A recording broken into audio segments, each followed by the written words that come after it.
Pep Talk UK.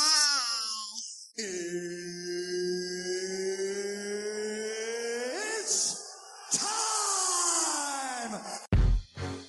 Everyone talk good game, but it don't really faze me. The man that ain't mad like Max, the winner not murky like Ace B. And them gal walk the slide on the back, balling like a baby.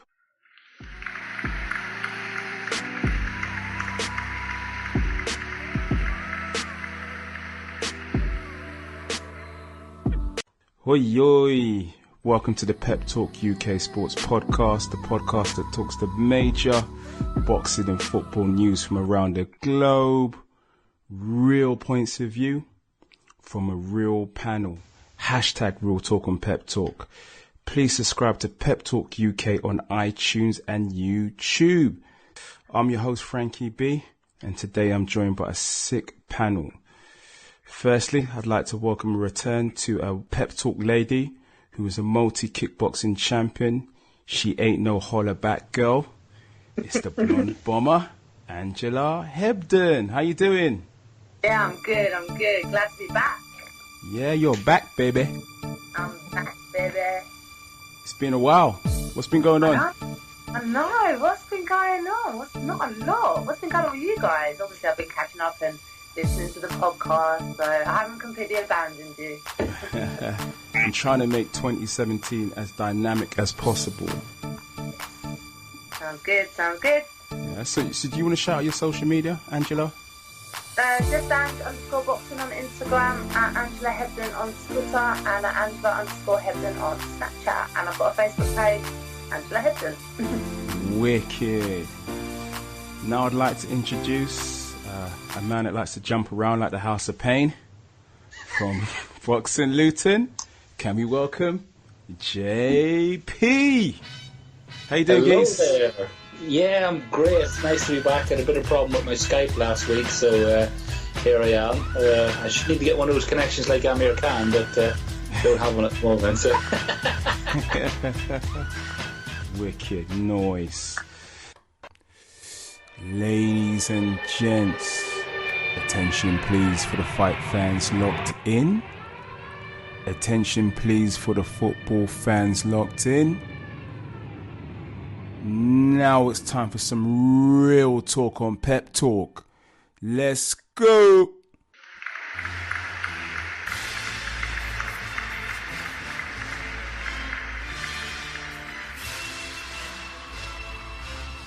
So we're going to start with the boxing. We are but days away from Frampton versus Leo Santa Cruz, part 2 at the MGM in Viva Las Vegas. Now JP, I know you're supporting the Irish fighter Frampton. Yeah. How do you see this fight going down? Is it going to be revenge or repeat? Yeah, I want to see a repeat. I like to think from the words that I had that Frampton was saying that he's kind of worked out Santa Cruz in the first fight. He won't let himself be pushed around in the fight, and he's going to make it a lot easier night for him. I mean, usually fighters who win the first one tend to win the fight the second time around. It's normally how these things go. Yeah. But I really want him to win it. And just because I might be meeting him in about a month's time, one of the lads organise one of those evenings with him, and I really want to meet him when he's still got the belts as opposed to when he's lost. And so that's purely selfish reasons. But meeting up for a few Guinnesses. Something like that, yeah. You know what? I hope he's not in training camp again, because I wouldn't mind sharing a Guinness with him. But yeah, I'd really want him to win. I'll be really nervous watching it Saturday night, definitely. But I think he can do it.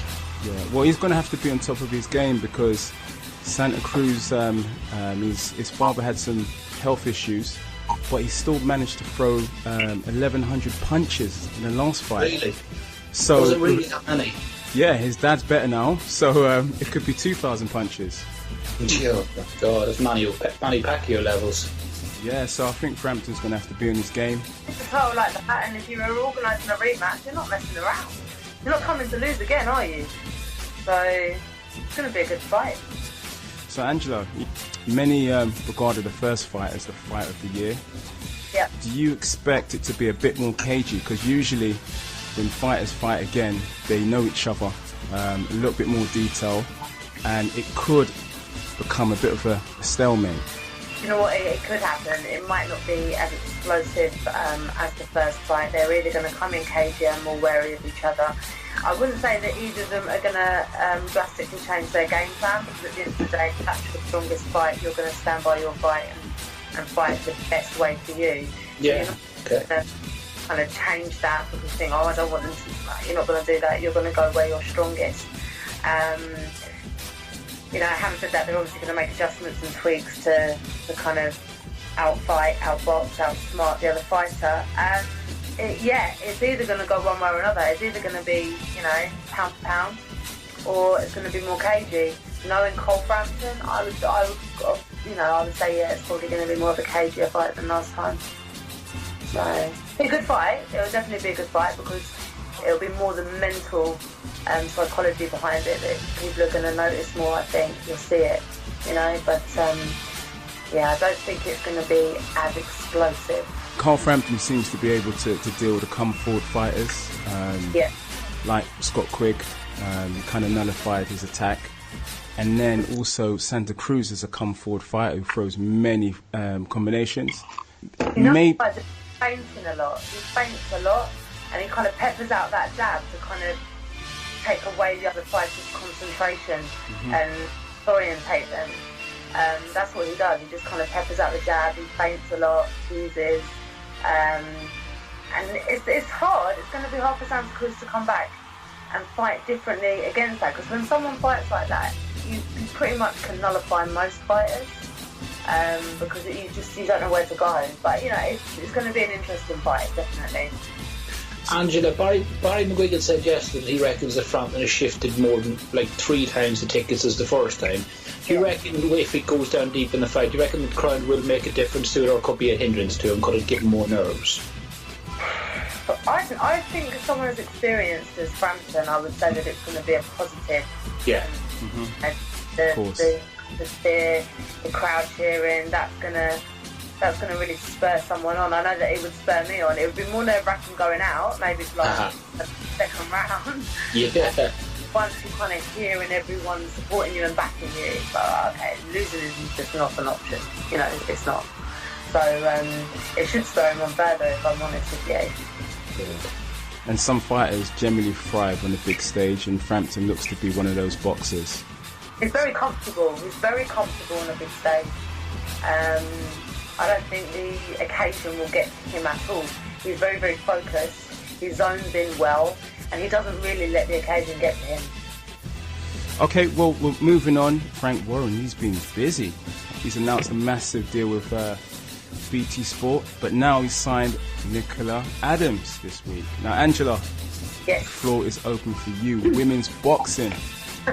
It's going to be lit up 2017. It's going to be lit, right?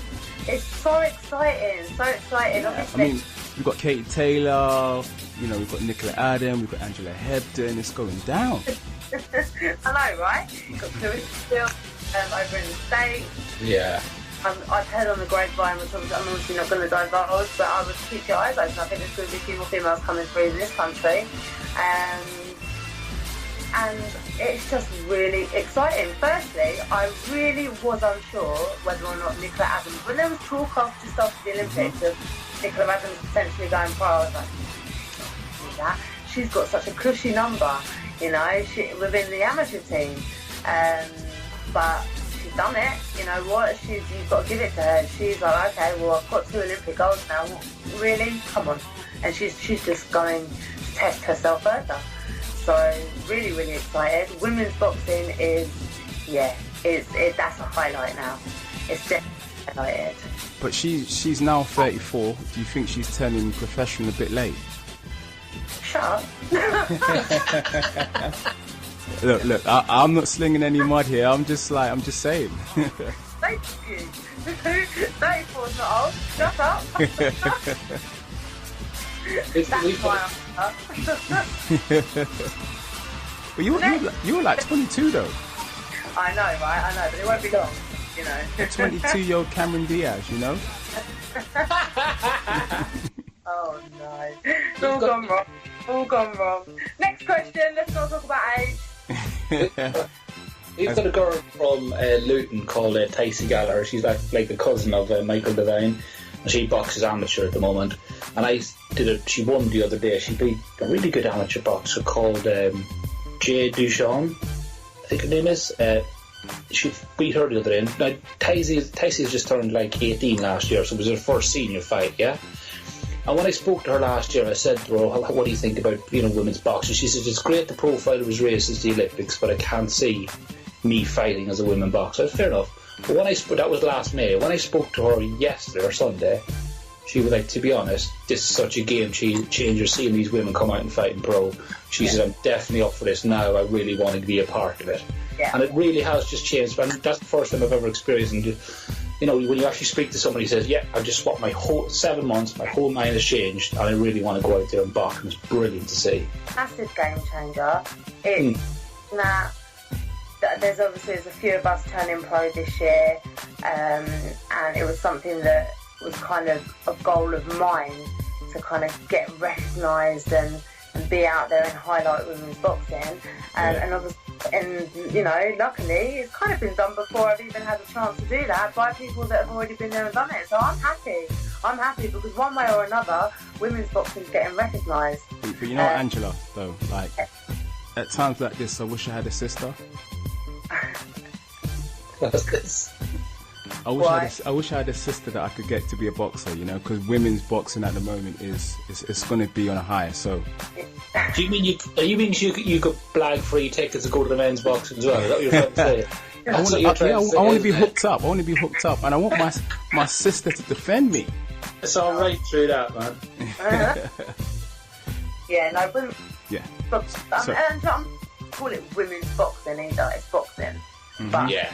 Boxing, it's definitely it's definitely a game changer, And watch all the women that are like, oh, what? I can turn pro. What? I can actually get paid. Listen, there's going to be a lot more coming through now. But in terms of like women's sporting personalities in the fight world, do you think Ronda Rousey kind of set it off? Do you know what? Yeah, absolutely.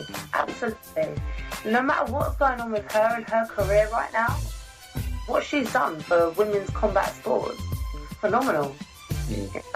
You can love her or hate her, she's highlighted women in combat sports, and she's not just highlighted, she's created, this whole division, not just in the UFC, but a division for women, and she's gained respect from men, which is women's hardest audience in most things, to be honest.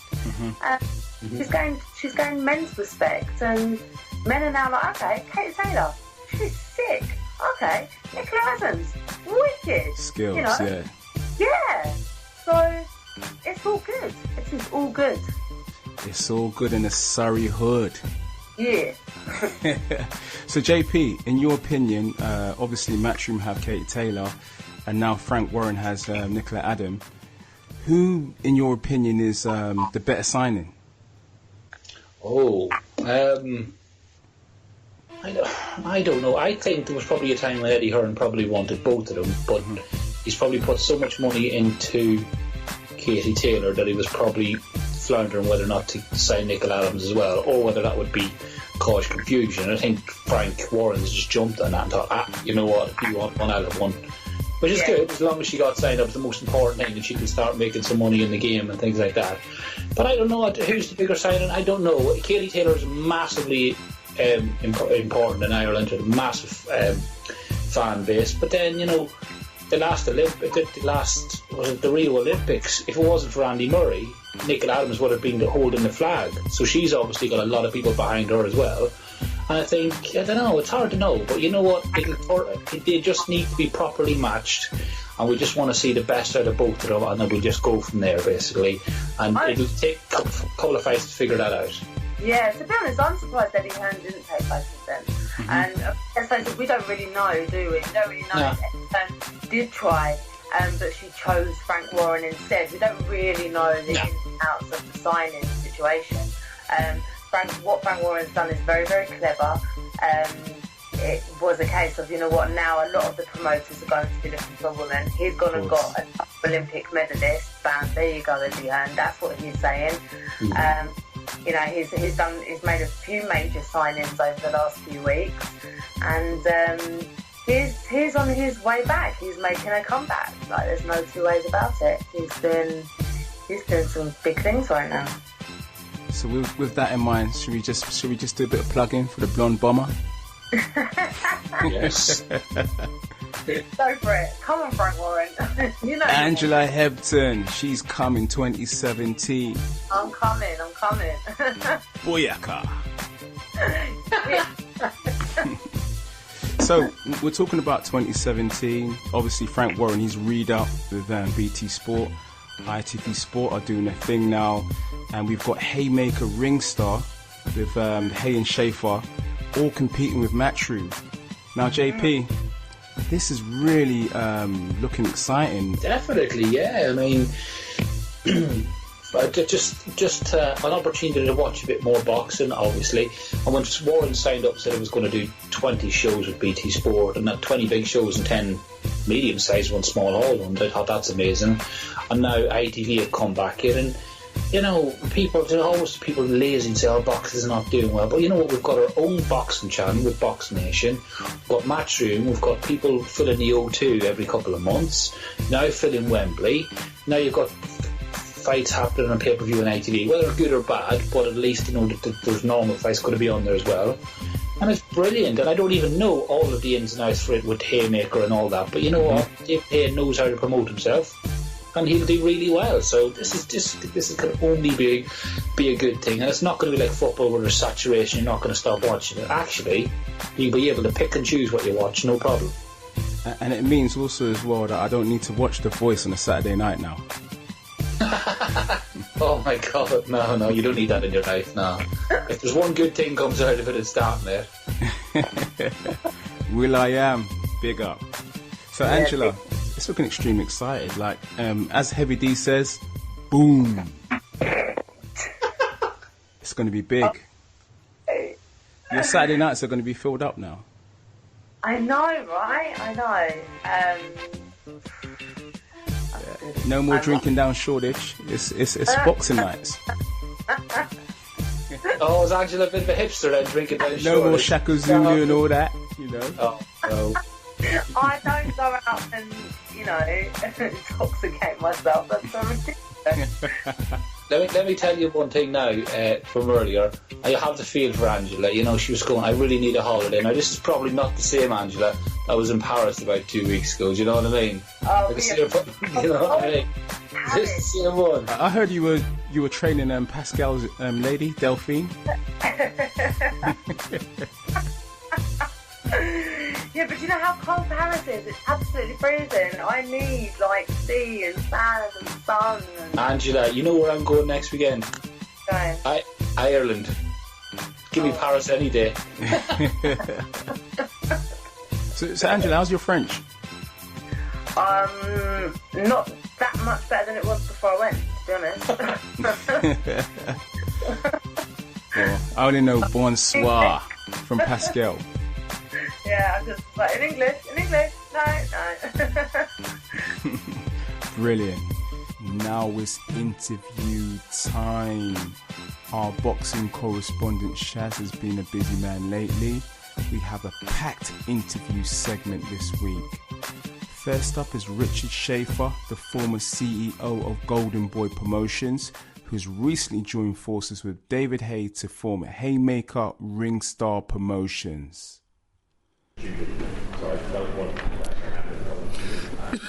Pep Talk UK are honoured to be joined by Mr. Boxing, Richard Schaefer, the CEO of Ringstar, and now a partner with Mr. David Hay in Haymaker Ringstar Promotions. How are you doing, sir? Very well, thank you. Welcome back to the UK. Always happy to be here. I love the UK. Have always fond memories of my time when I was promoting Ricky Hatton and Amir Khan as well. I love the passion of the UK fight fans. I think they're the best in the world. And I was always waiting for the right opportunity and the right set up for me to sort of like throw my hat into the boxing promoter landscape here in the United Kingdom. So what caused the link up with Mr. David A? Well, I've known David for a long time. We've been friends. I was involved early on with some of his fights as well, particularly the Fabolous fight where he became heavyweight champion of the world. And we always liked each other. We always respected each other. I was always, obviously very impressed with his skills inside the ring, but equally impressed with his charisma outside of the ring. And I always felt that he would be a perfect promoter, because if you look at the way he has promoted himself and his fights, I mean, it's really remarkable that he has achieved what he has achieved without really having a promoter per se behind him. He did it all on his own, and he's like a born promoter. And when I sat down with him late last year in New York, and we started kicking some ideas around, it became very quickly apparent that we are on the same page, and that there's something we should do together. And the idea for Haymaker Ringstar was born, and now here we are announcing it, and I couldn't be happier to do it with somebody like David, who really gets it and who can really make a difference, I think, in the way he promotes the fighters. He is a fighter himself. He can really relate to boxers better than any promoter can, because with the exception of one, all other promoters in the world, they haven't taken a punch. And so David knows what these young athletes go through, and I think he's going to be a huge asset to the sport, a huge asset to the promotional landscape. Are we looking at having American fighters fighting UK-based fighters, or is it going to be that side of the pond fight amongst themselves and this side of the pond fight amongst themselves? What are the plans for the landscape? Well, the plans are to really focus on the UK market, but have an international scope. And the idea is to keep this boxing is such a global sport, and we want to give young fighters, young UK-based fighters, an opportunity to go early on and experience the world and expand their horizon and make a name for themselves outside of the UK as well, keeping in mind that the UK is their home market, is the most important market, but sort of like getting their feet wet, so to speak, early on, and get exposure of fight fans outside of their home market. And that's sort of like the idea here. Exciting times ahead for UK fighters and UK fans. We wish you all the best. Thank you for giving us the time at Pep Talk UK today, and we're excited and we're looking forward to seeing how this develops over the coming months and years. Absolutely. Thank you very much. Very excited. Thank you very much, sir. Thank you. Fresh from this week's Frank Warren press conference, Shaz also caught up with Josh Warrington, the Leeds Warrior, formerly of Matchroom but now signed with Frank Warren, who will be fighting the 13th of May at the First Direct Arena in Leeds. Pep Talk UK are joined by someone that I admire, a fellow true footballing nut, the Leeds Warrior, Mr. Josh Warrington. How are you doing? I'm very well, mate. Very well, thank you. Excited. Looking forward to the year to come. Just glad to be here, and can't wait to get going. Formerly a matchroom fighter, now fighting under Frank Warren. Yep. Signed up with BT Sport. Big things ahead for you, Josh. Yeah, definitely. We're back out at the Leeds Arena in May 13th. Just looking to be back out there, and I've had a long gap in between the last fights. I didn't box. Last time I boxed was July 30th, and we're not verge of fighting for the world title. I want to get these big fights, man. I'm chomping a bit. I'm really, really hungry. There's a lot of people that can think I can't go to world all the way and win a world title, but people haven't even seen half of it. the support's behind me, everyone's buzzing to be back, and like I say, hopefully by the end of the year I'll be world champion. Outside of Leeds, a lot of people don't realise how passionate and how much of a support you've got. Now, I know you actually go door to door, delivering tickets, handing it out, and it's not just, oh, he's a Leeds boy, let's get behind him. You've actually grafted for this support as well. Yeah, people seem to think that when I will match them that they automatically give me a lot of support. What people don't realise is I've been at, before I signed with Matchroom, I was pro 5 years. It took a lot of self-promoting, you know, in between fights, going and selling myself, putting me time into speaking to people in Wickerman's clubs and pubs and drumming up the support, you know, putting posters up, me and my brothers and my pals in takeaways and you know, getting people to follow me, and that took time, and then eventually people did come along and watch the fights, and then they've stuck with me, and you know, people have come on board later down the line. Obviously I've got an association with Leeds United as well, and they've just stuck like glue, and you know, Leeds is one of them cities where the back to their own. If you're not good, you know, you're not going nowhere. They won't bother, you know, they'll say how it is. If you're shit, they'll say how it is. But if you got something about you, they'll get behind you and help you get to the top. Now, in your recent fights, I've noticed something a little bit different about you. You seem to have developed more power, or your timing's improved. Are you actually hurting the opponents well? Is it a change in training regime, or is it that just your natural growth, or are you peaking? It's a few things, to be honest with you. What people forget is I turned pro at 18, I was a skinny, young 18-year-old. You see some lads at 18 when they turn pro, and they're like men. They're probably like been like that since they were 13, big solid jaws on them, you know, year 7 at school, and they've got hairy beards, and like I was one of them guys. I was fighting, it was boy versus men, right up until probably winning the English title, and I started developing. But also my style's always been about throwing as many punches as I can, you know, probably averaging out about over 1,000 punches a fight, and you're never going to get the same amount of power in them punches as you do when you sit down on them. And listen, I've never been worried about when people say, oh, you ain't got the dig. I'm at world level, and you know, apparently I ain't got a dig, and I'm here now. Yeah, power is coming. I am getting older. I'm, you know, developed really into a man now, and I'm sitting on my punches a little bit more, working on a few different things, and it's all about getting the stoppages at this stage of career. It's no good getting them, you know, fighting against journeymen, and then getting to world level, and you know, you're not making a dent in your opponent. I'd rather make the differences now. So you know, carry on doing, and you'll see a few more fights go early over next year. Highland and Amagasa will testify to your punch power. Yeah, definitely. I mean, when I look back at it, I think I could have had Amagasi out there. You know, I watched back and I cringe a little bit at some rounds because I had him hurt and I didn't pursue it. You know, there were times when he were on unsteady legs. There were times when he were hurt to body, and I didn't pursue it. I'd been out a long time then. I'd boxed Brunkner previously, but that was 6 months ago, and I had a bit of an injury. I'd come back from that, and I was a little bit rusty, but then carried on going, and with Ireland, you know, I think it was more or less punch perfect, and I think after about 5 rounds I could have really put my foot on gas, but I just wanted to make sure, and you know, I think it's shown then that, you know, the power's there, and ready to take it with me to world level. I know on fight night the arena's going to be rocking, and I'm only looking forward to 2 things in 2017. 1, for Leeds to get promoted to the Premiership, and 2, to see a World Championship strap around your belt. How does that sound? Listen, I've been asked many times about this, and you know what, to Leeds get promoted and back to the Premier League where they belong, and to me win world title, to be parties in Leeds for weeks on end, I'm telling you, it'd be a good buzz, but it'd be a perfect year for me with that. So all I've got to do is keep on winning.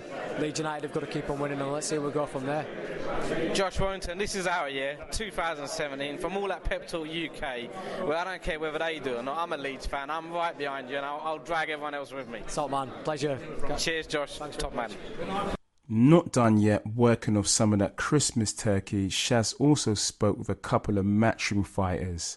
Martin Ward, the WBC International Super Featherweight Champion, and Felix Cash, a 5-time national champion and former GB boxer turned professional who is currently 4-0.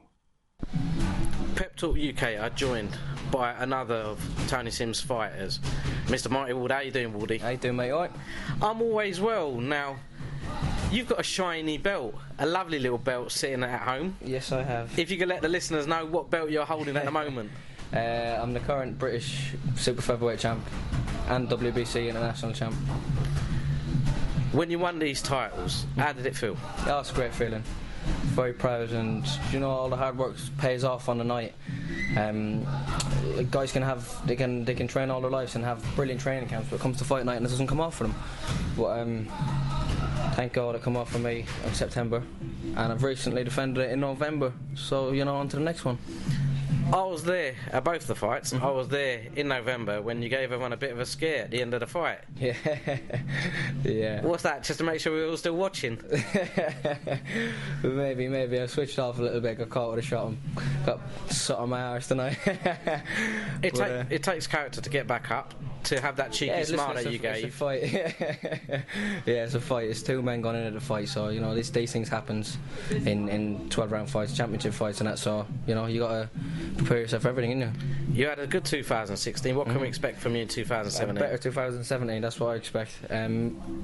Big things to come with 2017. I've got my mandatories coming up against Maxie Hughes, who I've fought a couple of times before. I've got a femoral title against him, and not looking past him. He's a good fighter. He's a great little fighter, but I'll do a job on him. No date set yet. Well, no date confirmed, but it should be around sort of March sort of time, next couple of months. You're in a good little gym. You're training with a good few lads. You've got Ted around you, you've got Ryder around you, you've got Felix Cash around you. Does it help having these boys on a daily basis around you in the gym? Yeah, it does, of course it does. Ever since I've been in this gym, I've been training with Tony. I'm 25 now. I've been training with him since about 16, 17, like when I was amateur. Like I went through the senior ABAs, but I was training under him as well. So I've always been around good fighters. Like started off with Darren Barker and Lee Purdy was the last generation to come out of the gym, and you know, watched him go on and win a world title. So it was inspiring. It really was inspiring. But now we got some great young fighters coming up. Conor Ben O'Hara Davis, obviously, he's WBC silver champ. Ricky Burns, who's world champ. Kevin Mitchell just left the stable, you know, and we've got all the young guns coming up. Felix, Ted, and they're all flying. No doubt you know your boxing. Now this is a football and boxing podcast. What football team do you support? I'm a Man United fan. But let me qualify it. The lad was born in Leeds. So I was born in Leeds. I do. He just got brainwashed along the way.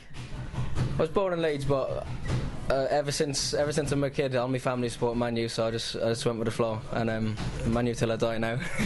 Well, I'm not. Again, the problem I have is, you know, some of you boys, you can bang. I've seen you train, I've seen you fight, and the thing is, do you know, when you're on the street, you can have a chat with anyone about football. With you boxers, I'm a bit careful because I've seen you got a tasty little right hook there, and I don't really fancy being on the inside of it.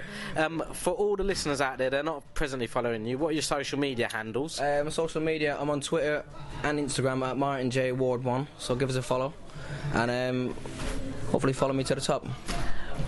You're already on your way to the top. You've already got a couple of belts under your belt. We wish you a great 2017. We at Pep Talk will be coming all your fights, watching you, cheering you along. You and your army of supporters, always great entertainment in and out of the ring. We wish you the best of luck for the rest of the year. Thank you very much. Thanks a lot.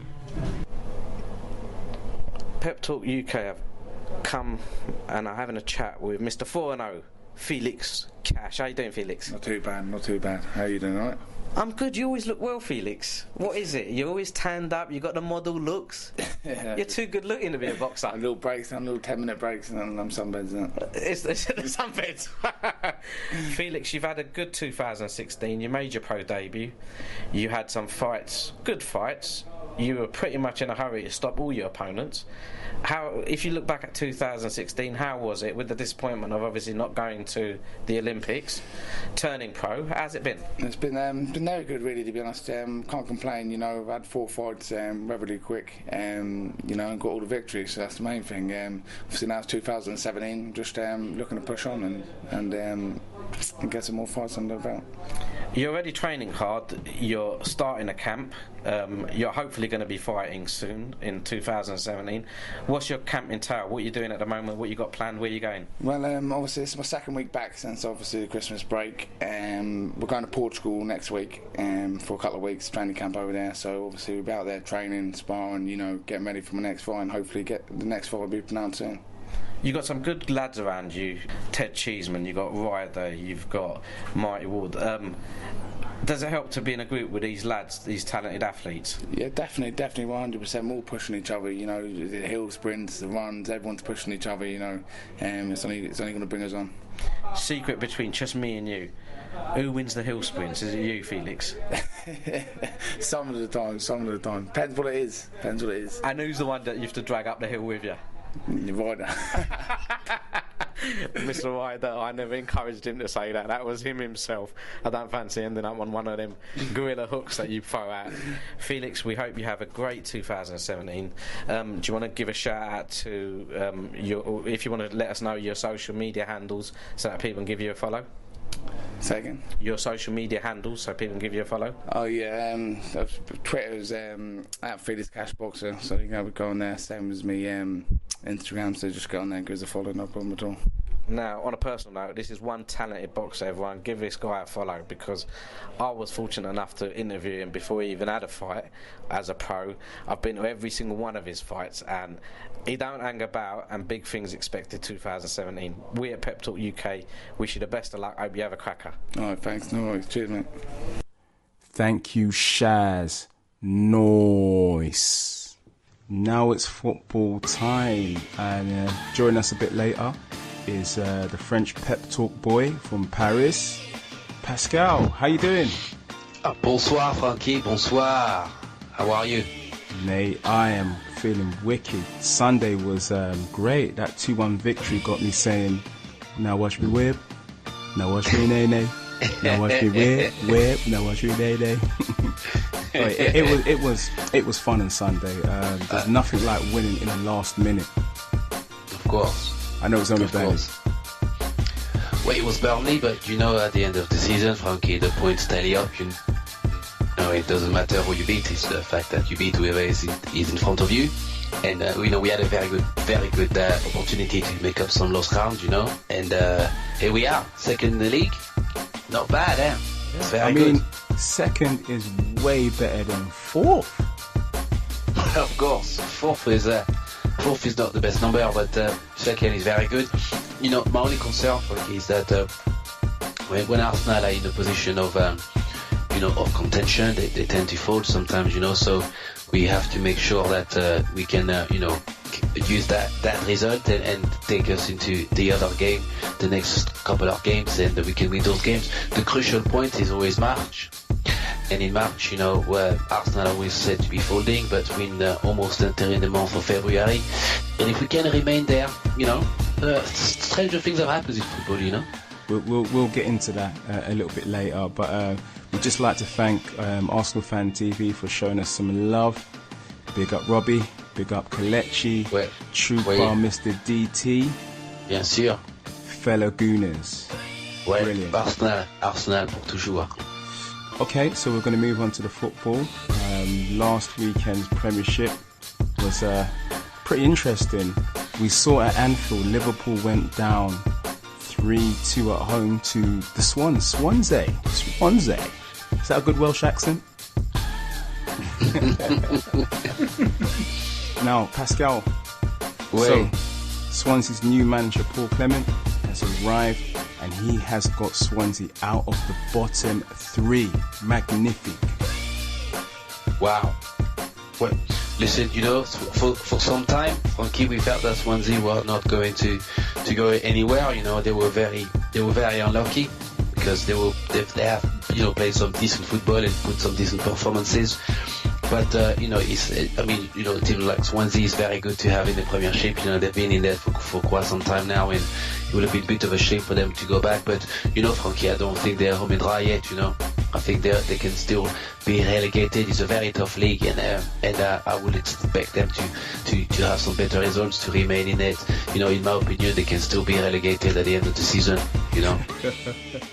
it's never over. You know, they have some difficult fixtures, but the win against Liverpool was a fantastic win, emphatic win. You know, an historic win, even I would say. And you know, and well done on Swansea. And certainly for us Arsenal fans, it was very good that Liverpool lost some points. You know, so congratulations to the Swans. Yes. Yeah, but I know Liverpool lost, but that Firmino goal, woo, fantastic. You know, Liverpool have been playing exceptionally well this season, you know, and their squad is certainly coming back together, and Jurgen Klopp is, you know, finding a good rhythm, a good balance, and they can only get better, you know. They can only get better, so we'll have to watch out for Liverpool. I still think there's some areas that they need to strengthen. For instance, goalkeeping is not very good, it's very temperamental. The defense is not the best defense, but attacking wise, you know, they are superb. You know, they're like a you know, very fast Renault Clio, you know, very good, very good indeed. And Renault Clio, you know, yeah. We just have to, of course, yeah, because you know they call Arsenal the Red Ferrari, so I cannot give that title to Liverpool. But yes, it's a very good improvement, very big improvement. And you know, look, Frankie, they're still in there. You know, shock results happen all the time. You know, the Premier League is a very competitive league, as you know, so we expect those results to happen. And I expect Liverpool to bounce back, but I'm interested to see how Liverpool is going to fare against, you know, the better oppositions, the Chelsea, the Arsenal return games, etc. It's still some difficult games for Liverpool, and they tend to turn up at the bigger games. So I think they underestimated Swansea. Mm-hmm. Also with the fact that mayonnaise and African combinations has compounded, you know, some problems. Certainly will bounce back. Well, JP, speaking of the Liverpool defence, is it likely to be the Achilles heel this season? 3 goals at home to Swansea. So some serious questions that need to be asked. And 4 away at Bournemouth with a 3-1 lead. Yeah, definitely, you know. It's often the case. That was Arsenal's problem for years, that they would they come second in the league, or third or fourth or whatever. And I think one year they came second a few years ago, and basically they scored as many goals as the team but conceded 12 more, and that was the difference between the two teams. Definitely with Liverpool they have to be so careful now. I'm surprised he hasn't brought in proper reinforcements in January now, because yeah, they definitely need to shore up that defence. Because even in the first game of the season when they beat Arsenal, was that one 4-3 or 3-2, and even then they were shooting goals. So yeah, it's a massive concern for them. And they've got a midfielder, Milner, playing at left back. Oh, right.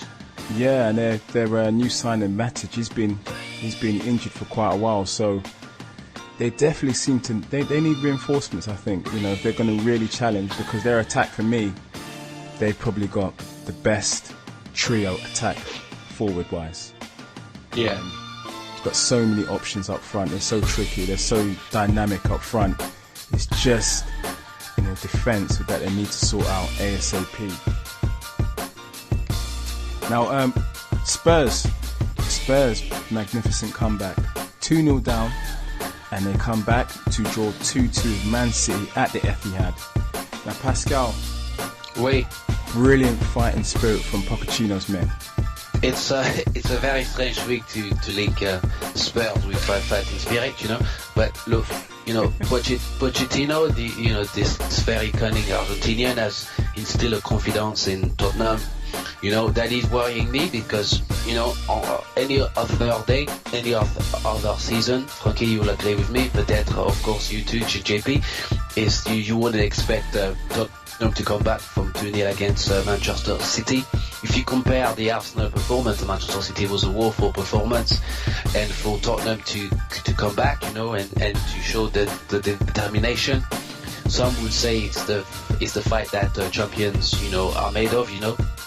So it's certainly a blow for Pep Guardiola, who expected to win the game. You know, 2-0 against, you know, if you granted two early goals to a Pep Guardiola team, and 9 times out of 10, you know, that team will be winning, whether it was Barcelona or Bayern Munich, even Manchester City. But the fact that Pep Guardiola, you know, conceded 2 goals and didn't go with the win, didn't leave the stadium with a win, is going to cause him additional woes and additional concerns. But certainly from the Spurs point of view, they can believe that we can come back from 2-goal deficit against very good teams. No, out of the back, They even had a shout for penalty as well, Frankie, There was a penalty shout which I felt that should have been given to Manchester City, but credit to Spurs, credit to them. Shocking, there were some very tough decisions over the last weekend, but credit to Spurs, at the end of the day, Frankie, they created opportunities and they took chances, and the opportunities created into valid goals. So we have to honor that and we have to respect that. But I think that this Manchester City side will struggle to mount a title challenge. Chelsea is still very much in the driving seat, and if Pep Guardiola, he wants to even consider winning this title, he has to put those games away. JP, just turning to City now, it seems that they can't rely upon a defence. And it actually looks like, we talked about this before, that they need to rebuild their squad. I think they need about 6 players, I'm being honest. Somebody had mentioned the other day that Guardiola might be given a couple of $100 million to spend on players, and it's maybe they do, The company's a big miss, and I know he's gotten that bit older, but you can tell when it's a big blow to the players probably not having that leader on the pitch, I think, and being able to kind of keep them in line. And then when you got that goalkeeper behind you and he's fumbling, and it's a massive blow to the players, and that can't be understated. And it's they do need to rebuild, but it doesn't help with Guardiola that he's getting quite cranky with reporters and that. And once they have once they get their claws into them, they won't give up. And I'd rather if he just kind of took it on the chin for a little bit, and then we just saw them spring out of it. Go out of the traps next season, go okay this season and go out of the traps, because I really wouldn't want his time in England to be wasted, because it was probably a few years when we all want him to be here, So he definitely needs to rebuild, but it depends whether or not people will give him the time to do that or just write him off as being. And it's going to be very expensive to rebuild, because to buy one good player these days, you're looking at an average 30-40 million to start with. Took a Van Dijk at 50 million from Southampton. And then he's Southampton lads, they've just gone 1-0 up on Liverpool and are about to knock Liverpool out of the cup. Oh dear. Crying the ear. But Man City, Man City, a bit like Arsenal and Liverpool, you just don't know what's going to happen with them. And I do think Chelsea, I think there's going to be a few slips of Chelsea, but I just think it's anyone's title still, and that you're going to get results like that. Win, lose, win a couple, lose a couple, that's what's going to happen. So I think there's a long way to go in the title race. But speaking of title race, we're going to talk about Arsenal now. The last gasp win against Burnley in the dying seconds of injury time, thanks to Alexis Sanchez. Now, Pascal, it was tense, we were there, but Arsenal came through. Is this a mark of their new fighting spirit? And Arsene Wenger got sent off too, his fighting spirit. I mean, it's remarkable, it's remarkable, as I would say in French. First of all, Alexis Sanchez should do the new advert for Mr. Soft, because the guy was very cool, very composed. I mean, that was a very cheeky penalty. In the way he took this penalty was a striker full of confidence, and certainly somebody that should remain at Arsenal. Frankie, you've always criticized Wenger of not being animated enough, of not, being that driving force on the pitch, but, he proved you wrong that day by getting himself sent off, and that's certainly the kind of behavior that Mourinho has displayed on many occasions, and that we are seeing still, to give Arsene Wenger some credit, that he's a very man that still has a lot of passion, that still wants to see his team progress and do very well, and he certainly, was very pleased with the result, probably not very pleased with the refereeing, but look, it was a cracking game, and let's not forget Arsenal were against 11 men, having kind exactly been sent off a stupid challenge, and they showed the great, they showed great, Frankie, they showed determination, and whatever Spurs can do, Arsenal can do better. Right. I won't continue to put an insult on Spurs. But JP, Granit Xhaka, what the hell was he thinking? He's cost Arsenal a few times now, and that challenge was completely unnecessary. Unnecessary. And I read somewhere the other day, he's done 11 tackles this season, and he's had 2 yellows and 2 reds out of him. So I think he's our maybe he's our David Beckham. He can't tackle, basically. Or skulls, yeah. Some people are saying that's why Coquelin was playing ahead of him initially, because Coquelin is a better screen for the back four. I would suggest that's exactly it. Yeah, you need that kind of, because in that position there, you just cannot afford to be making mistakes like that, you know. And once you get if you're an away game, I think that this was home, but once the crowd can honestly just change the referee's mind straight away. So any little tackle like that in that area of the pitch, or especially one that's overdone like that, you could easily get sent off. So he definitely needs that kind of protection, just to kind of, for his own good really, because it's no good to him. He didn't come here to be sitting on the bench and watching from the stands. He's got to be out there playing. So, I mean, Arsene Wenger early on in the season, when fans were calling for Xhaka to play, was saying that he was failing to adapt. Might just take a whole season just to get him up to style, and he could be a different player next season or come the end of the season, but it's not much good to you now when you need him. And you got out of jail the other day, but a bigger game, you lose. Yeah. I would recommend high protein, low carbs. Yeah, fair. Okay, so on to Chelsea. Now, Chelsea are still top ahead of the FA Cup games this weekend. They won yet again at Stamford Bridge. Costa's back in the side for Pascal with another goal. Do you think he's forgotten about that 30 million a season offer from China? Of course not. Of course not. Diego Costa, he's a very interesting character. I mean, look, first and foremost, if a Brazilian can, is willing to change allegiance to play for Spain, he's certainly not going to bat an eyelid to go to China for £30 million a year. Even if he has to eat, chicken chow mein for a season, Costa will do it for the money. He doesn't care. And I mean, look, the problem is if Costa goes, who's going to score the goals for Chelsea? Chelsea do not seem to have a replacement striker that can play the role that Costa has played, and it seems that Costa is proving to us quite a number of things, Frankie. He's proving to us that his age is not very real, because 1 game a week he can play very well. You give him 2-3 games a week, Costa doesn't play the same performance. Then secondly, he's also proving to be a quality finisher and a quality striker. So we've never really doubted the quality of Diego Costa. His temperament has always been, a huge cause for concern for Chelsea, but also, very much entertaining for us, certainly for those of us who support the opposing teams. But it's going to be very interesting. It's an interesting chain of events when it comes to the Chinese Super League, and the fact that they are touting quite a lot of players. They're offering, quite a lot of interesting deals. I read this morning that Alves of the former Barcelona player who now plays at Juventus. Yeah.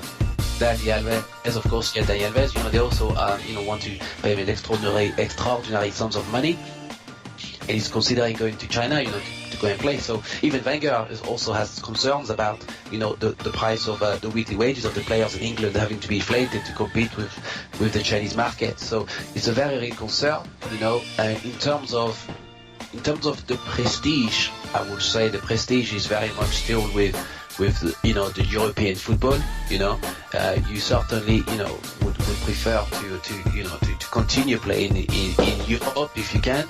But the appeal of the Chinese economy certainly is not just having an impact on business, but also on football and on entertainment. And they are very real competitor. And and we can maybe probably see in the near future, intercontinental cups, where Premier League games or even Serie A games or La Liga games will incorporate an element of Chinese football because of the money, and because of, and certainly this may also revive. If you remember, the Premier League had some ideas of playing 1 game abroad, you know, and he was almost shut down.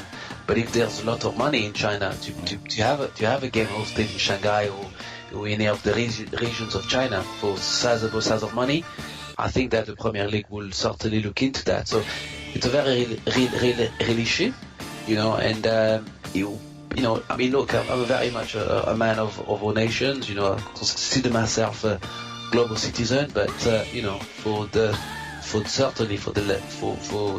Premiership and for other European leagues, the Chinese market are bulldozing football very much so. So in other words, Costa hasn't forgotten about the racks on top of racks. No, certainly not. He certainly wants his racks on racks on racks. Yes. Now, JP, Chelsea's next couple of games when the Premiership returns are against Liverpool and Arsenal. Do you see them dropping points now? Is it about time? Yeah, it's about time. And you know, their big long run they had with the 13 games, there was a lot of games in there that would have been expected to win anyway. So now is the time, you know, for them to turn up the heat. Whatever about Liverpool, I really think, I presume the Arsenal game will be at the Stamford Bridge. At the Bridge, yeah. At the Bridge, sorry, yeah. Sorry, we mentioned it earlier, but yeah, I mean, that I'm not sure if we can trust Liverpool to do it, but Arsenal really do need to pull those extra 3 points back to get it within, 5 points. So yeah, these will be a big test of Chelsea. If they can come through those two, then you know what, it'll be just a procession, I think, after that. Yeah, I mean, Liverpool, I think Liverpool might beat Chelsea because the game's at Anfield, the crowd's going to be behind Liverpool. I think Chelsea will do well to get a point in that game, but the Arsenal game, I don't know, I don't think Arsenal will win that game. At the best, I think Arsenal can hope for a draw, which still gives Chelsea a points advantage. Yeah, I mean, I thought when we did our predictions at the start, I thought Man City would trail away. I thought they'd take a year to get used to it. I thought Chelsea would probably have rid of the manager by Christmas. He'd fall out because he's too much a hothead. And I thought Man United probably would have done a lot better. But you know what? Chelsea have done so well this season, and you know, fair play to them, but still want Arsenal to beat them. Yeah, you know, they're like a machine now. You know, they just keep going and going and going. And much as I hate to watch it play, Costa's a brilliant player, a nasty bit of work, and you know, a player like that on your side, you just can't beat it, can you? Yeah, I've been getting a lot of, you know, a lot of people know that I'm an Arsenal fan, but I've been getting a lot of flack from Chelsea fans saying, champions of Europe, you'll never sing that, you'll never sing that. I still can't believe they won, man. I still feel sick about them winning that European First London club to do it. Oh no, awful, man, awful.